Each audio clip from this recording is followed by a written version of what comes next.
Donc voilà pour la Grande Arène, le match 2 contre Mance Rider. 306 000 bannières à vie.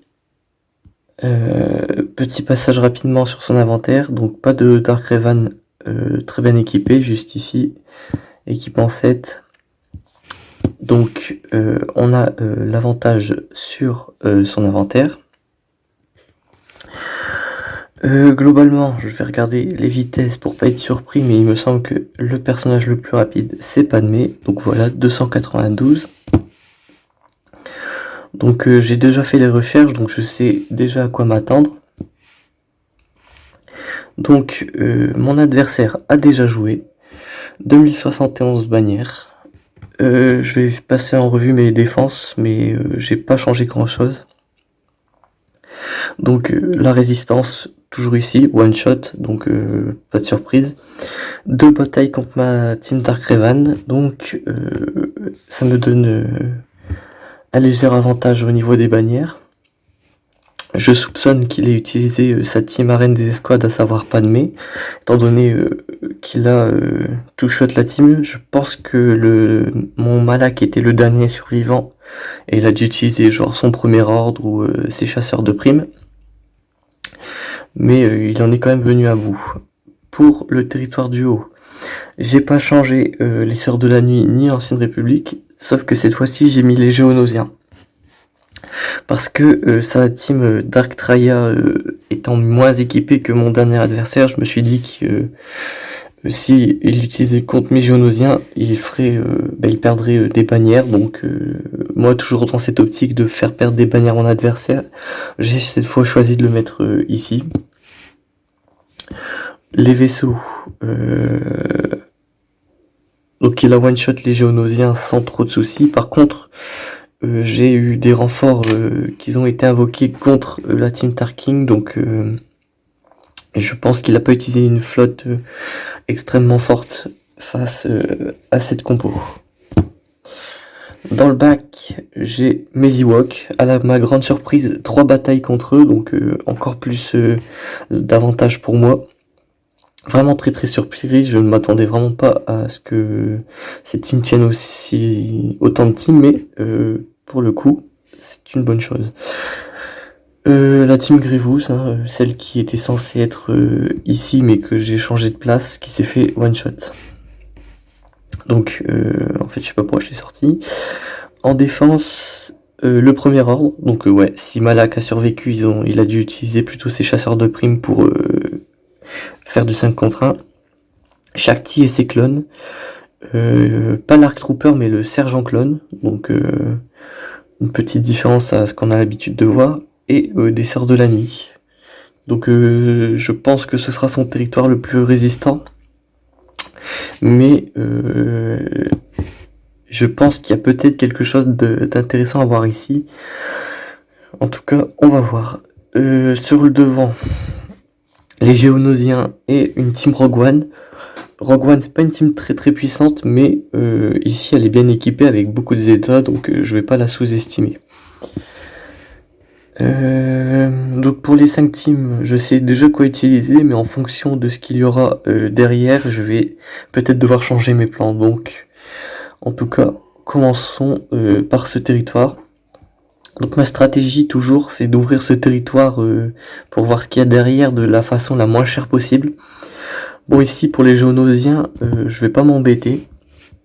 Je sais déjà quoi utiliser. Je vais utiliser Traya, Sion et Nihilus, un trio très classique contre les Géonosiens. Cette fois, je mettrai pas le soldat Sith parce que cette fois-ci, c'est mon trium qui a l'avantage de l'équipement, donc pas besoin de sacrifier des bannières pour le coup. Je suis plutôt confiant pour le coup.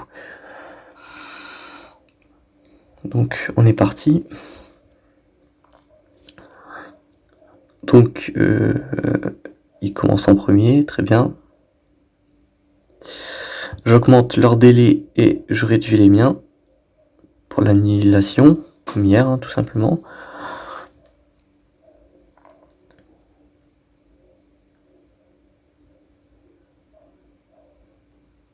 Donc là, vous voyez, hein, leur santé diminue drastiquement. Donc je vais isoler la brute, hein, comme hier tout simplement, pour l'empêcher d'utiliser sa raillerie et pour éviter ses contre-attaques quand je fais des attaques en zone. Je vais la mettre sur Nihilus car l'isolation, quand vous cliquez sur un allié, ça lui met de la barre de protection et ça réduit ses délais de 1, donc c'est une bonne chose.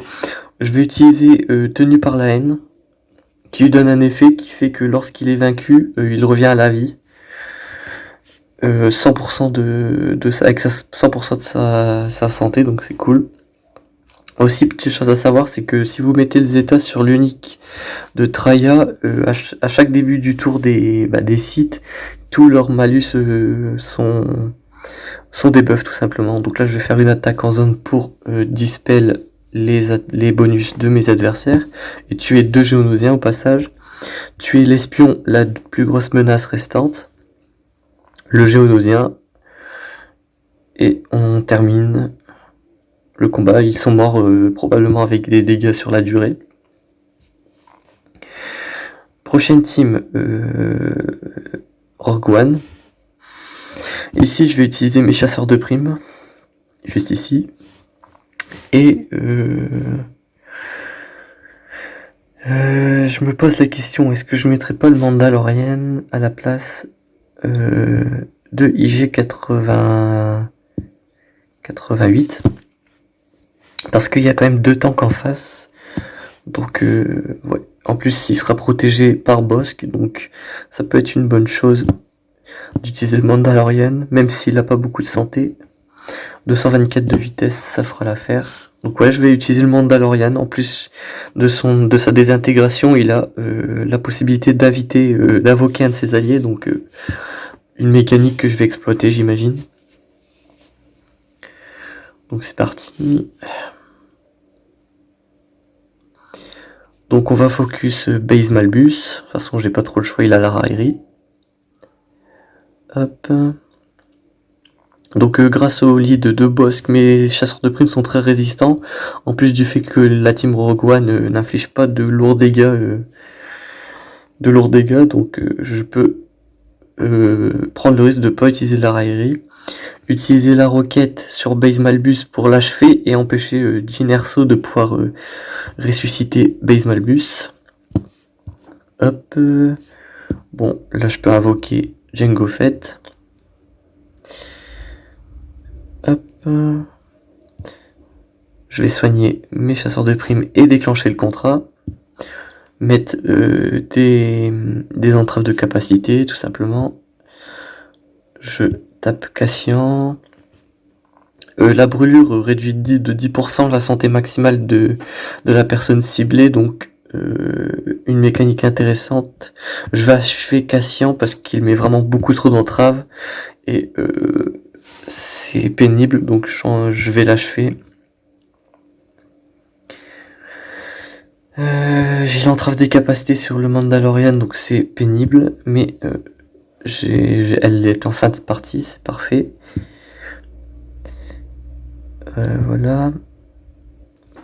On continue, hein, pas de surprise. La désintégration du Mandalorian. Étant donné qu'il a la détermination du chasseur de primes, il peut ignorer la raillerie tout simplement. Mais je vais quand même utiliser la désintégration sur le tank, à savoir K2SO. Parce que il est pénible, donc une fois qu'il est éliminé, la team adverse n'a plus de tank et va tomber comme une pile de dominos tout simplement.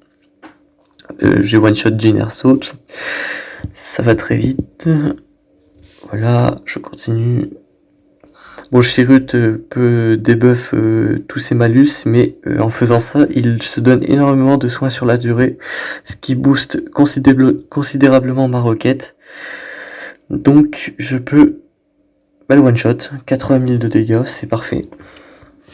60 bannières, et j'ai pu ouvrir le territoire arrière sans difficulté. Voilà.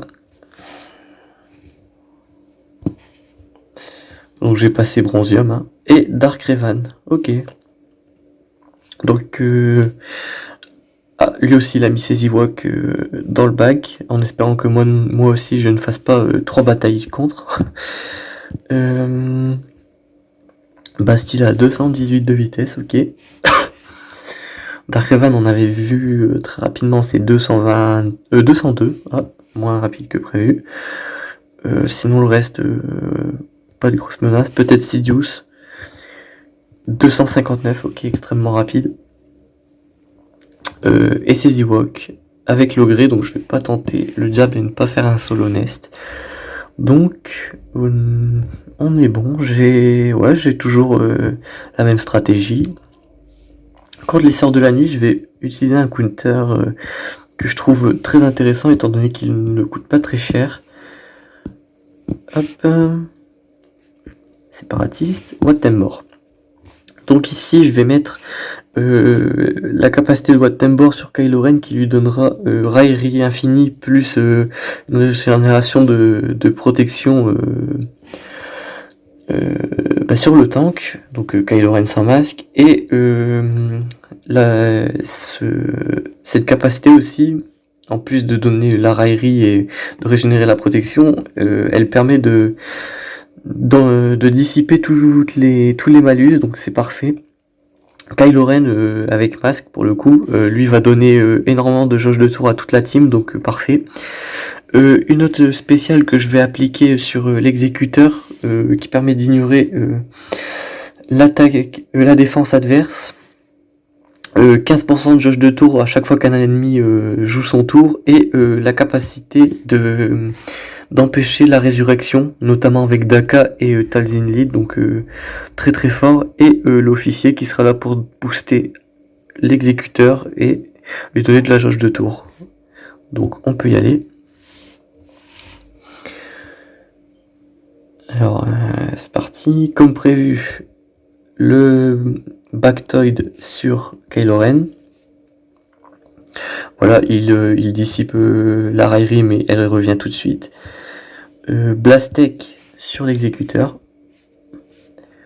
Et on peut commencer les choses sérieuses. Donc je vais étourdir le zombie, lui réduire sa jauge de tour, et voilà, il ne va plus tanker. Donc première cible, ça va être Mertalzin. Beaucoup de dégâts à travers la protection, donc vraiment pénible. Je vais tenter le stun et il rentre, donc c'est parfait. Donc je frappe, je vais rebooster l'exécuteur et je tue. Donc vous voyez, Daka ne peut pas ressusciter Mertalzin, et le zombie ne s'est pas sacrifié alors qu'il est équipement 11 il me semble, c'est ça, donc parfait. Donc là on va taper Assage Ventress, deuxième plus grosse menace avec l'esprit. Ouais non, je vais plutôt taper l'esprit parce que c'est lui qui fait plus de dégâts. Hop. Donc là je vais donner ça à l'officier, mais c'est pas primordial pour réussir cette bataille. Je vais achever le zombie, étourdir la vieille Daka pour éviter qu'elle rentre un stun pénible. Et donc là j'ai tué l'esprit qui ne revient toujours pas à la vie, vu que c'est l'exécuteur qui l'a achevé. Veillez bien à ce que ce soit l'exécuteur qui achève tous les ennemis, ou le personnage que vous utilisez, afin d'éviter toute source de résurrection. Donc là, je vais essayer de récupérer la protection sur Wat-Tambor, donc je vais faire durer le combat autant que possible. Hop, jauge de tour, on réduit celle du zombie, on tue le zombie,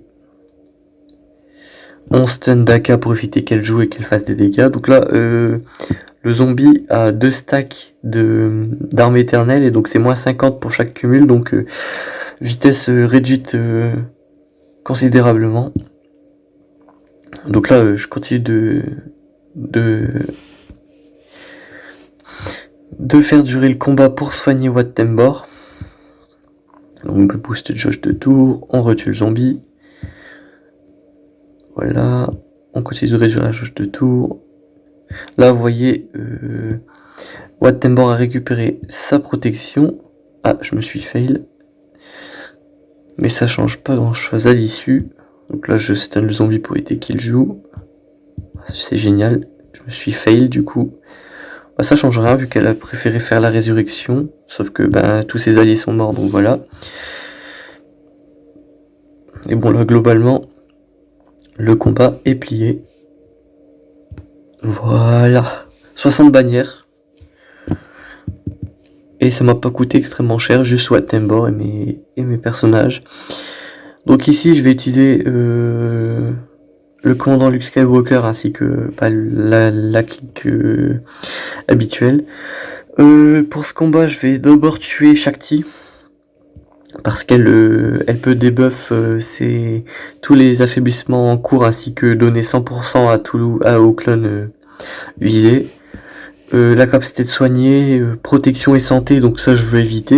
Et la capacité de dissiper une amélioration sur un de mes persos, c'est pénible aussi. En plus de ça, c'est un perso extrêmement rapide, donc moins elle joue, et mieux c'est. Ensuite ma deuxième cible ce sera Five. Parce que avec son Zeta sur ça doit être l'unique. Ouais, sur l'unique.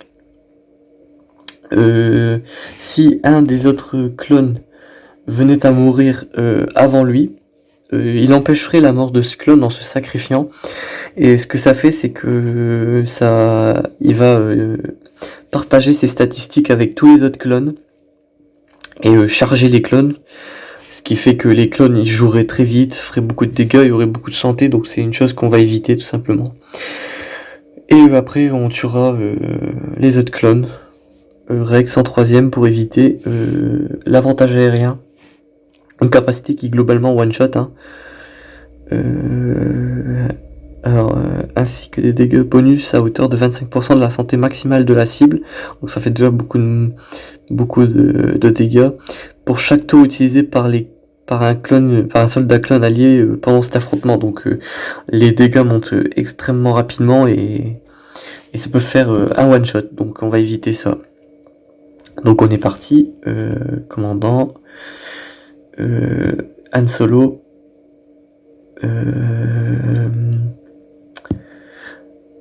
Chewbacca et on va invoquer. Enfin on va mettre avec eux.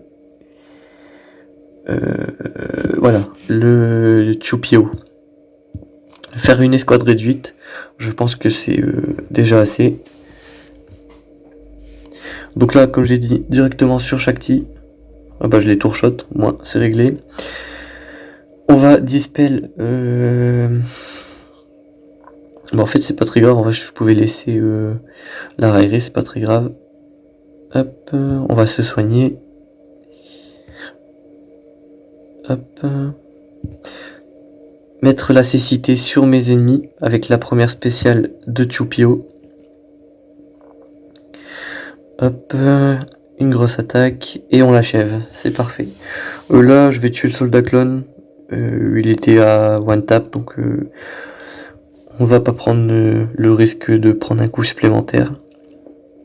Donc là, on stun des boosts. On met un gros coup et on a fini. Donc 58 bannières. C'est parfait. Prochaine grosse menace, ça va être la team premier ordre. Donc je vais utiliser Revan, Bastila, Jolie. Et le dernier c'est Hermit Yoda, juste ici. Donc là, on va pas prendre de risque. On va anéantir la team adverse avec cette team qui est plus que suffisant. Alors regardons un peu. Donc là j'ai pas regardé les vitesses parce que ça n'a pas d'influence majeure. Je vais focus, je ne sais pas. Kylo Ren parce qu'il va donner beaucoup de jauge de tour à ses alliés, donc on va éviter. C'est parti, hop. Hop. Donc de gros dégâts, hein. On ne lésine pas sur les dégâts. Bon, au fur et à mesure que vous frappez Kylo Ren avec masque, il va augmenter sa défense jusqu'à ce qu'il joue son tour et se réinitialiser. Donc vous étonnez pas si vous faites de moins en moins de dégâts. Mais globalement, j'ai plus de dégâts qu'il n'en faut pour en venir à bout. Donc là, j'ai pas le choix, je suis obligé de taper Kylo Ren sans masque. Là, on va tuer l'exécuteur parce qu'il fait beaucoup de dégâts. J'achève Kylo Ren et là, on peut finir le combat, hein, tout simplement. Voilà, un peu overkill, mais c'était la team la plus résistante et la plus puissante qu'il restait sur le terrain, donc voilà. Alors, en flotte, qu'est-ce qu'il a mis? Une homme one et une sorte de team premier ordre. Une team premier ordre avec Thrawn en lead. Ok. Donc pas de Faucon Millennium. Je vais aller vérifier s'il a le Faucon Millennium pour éviter toute surprise. Il a pas l'air de l'avoir ou pas très équipé. Non, il ne l'a pas. Ok. Donc on ne l'aura pas en renfort dans la flotte adverse. Très bien. Donc là il reste Dark Revan et les Ewoks. Donc la team la plus puissante restante ça va être Dark Revan. Ouais, globalement je vais utiliser Padmé, c'est la team la plus puissante qui me reste. Et on va éviter toute surprise. Hein. Ouais, donc là j'ai l'avantage de la vitesse et de l'équipement, donc ça devrait pas me poser trop de soucis. Ahsoka et C3PO. Ouais, donc un peu overkill, je pense. Mais ouais, on va pas prendre de risques. Si je full clear en one shot sa défense, je vais gagner quoi qu'il arrive. Donc je vais pas prendre de risques vraiment. On va focus Bastila. Voilà, comme ceci. Donc l'attaque en zone qui fait des dégâts monstrueux. Donc voilà. Je vais tuer Sidious, pardon. Personnage plus rapide en face. Je vais one shot Dark Revan et one shot HK. Pas grand chose à dire de plus. Hein. J'avais clairement l'avantage. Bon, les Ewoks, il me reste globalement 2 teams. Je sais pas laquelle je vais utiliser. Je vais utiliser mes clones parce que j'ai un très gros avantage de vitesse. Enfin, je vais vérifier, mais en théorie, j'ai un gros avantage de vitesse. Donc, ça devrait le faire. 185, donc je suis bien plus rapide. 200 de vitesse, donc je suis toujours plus rapide. 195 de vitesse sur l'ancien Ewok. 190. Est-ce qu'il y a quelque chose sur son unique qui... Ouais, plus 25% de vitesse s'il n'a pas la raillerie, donc faut faire attention à ça, mais 25%, ouais, on est à peut-être 240 de vitesse grand max. Et Wicket, le main damage dealer, à 229. Donc oui, j'ai clairement l'avantage en vitesse. Déjà, je pense que ma Shakti a plus de 280. Ouais, 298, donc ouais, c'est bien plus rapide. Et j'ai un plus 35 pour mes soldats clones alliés, donc ouais, ça va faire largement l'affaire. Donc, Shakti, Rex, 5, le soldat Arc. Et est-ce que je vais mettre Echo? Je pense que oui, hein, on va prendre vraiment zéro risque. On va être complètement overkill, mais je veux pas prendre de risque concernant cette bataille. Donc là, je vais donner la jauge de tour à tous mes alliés.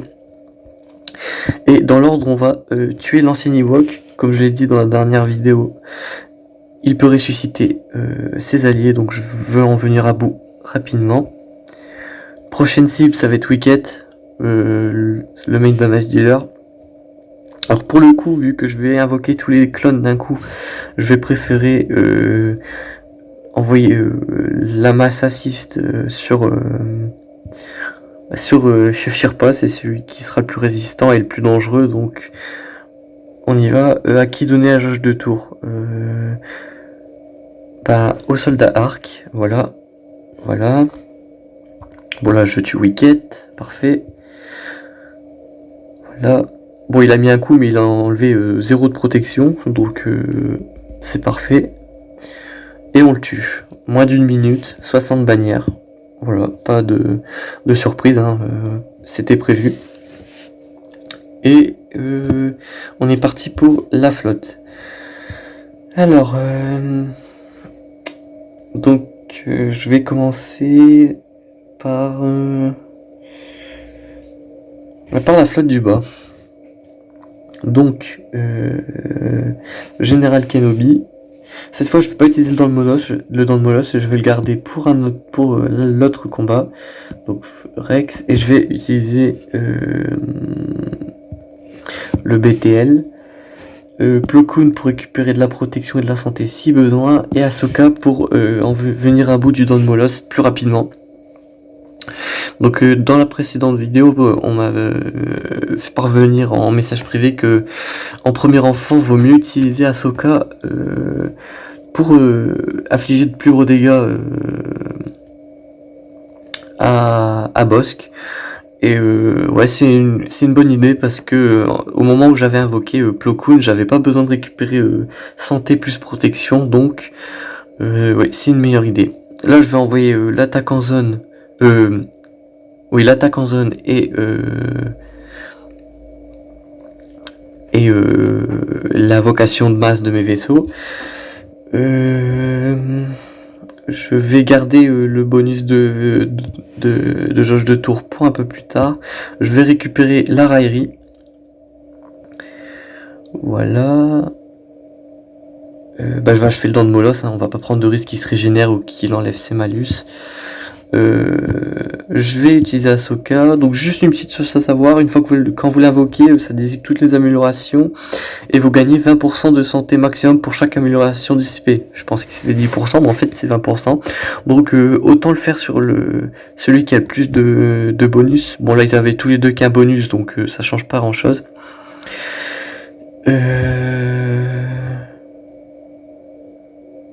Ouais, donc là je vais faire ça sur lui pour lui redonner de la protection. On va mettre de la bonus de protection sur mes vaisseaux.